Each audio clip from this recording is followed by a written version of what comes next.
أستغفرك وأتوب إليك سبحانك اللهم وبحمدك لا إله إلا أنت أستغفرك وأتوب إليك سبحانك اللهم وبحمدك لا إله إلا أنت أستغفرك وأتوب إليك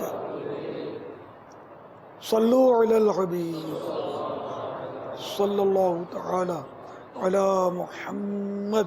جس نے 12 ماہ سفر کر لیا ہے اور ذوالحجۃ الحرام میں ملاقات نہیں کی. 12 ماہ سفر کر لیا مگر ملاقات نہیں کی. 4 ہیں نہیں 12 ماہ سفر کر لیا ہے مگر ملاقات نہیں کی. وہ اس طرف آ جائیں. 12 ماہ سفر کر لیا ہے ذوالحجۃ الحرام میں ملاقات اس نے ابھی تک نہیں کی. یاد ہے کوئی کھڑے نہیں ہونا تاکہ اپنا یہ کام بھی نہ خراب ہو جو چل رہا ہے. چلیے آئیے اور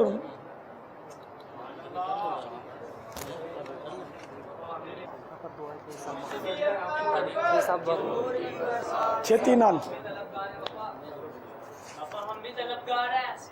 وعلیکم السلام. ہم بھی 12 ماہ کے طلبگار ہیں آپ سے. برکت کی دعا فرمائیے. بارک اللہ بارک اللہ. وعلیکم السلام. خان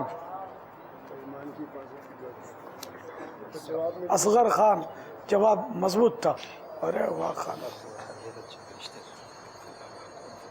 آپ کے بچوں کے رشتہ کی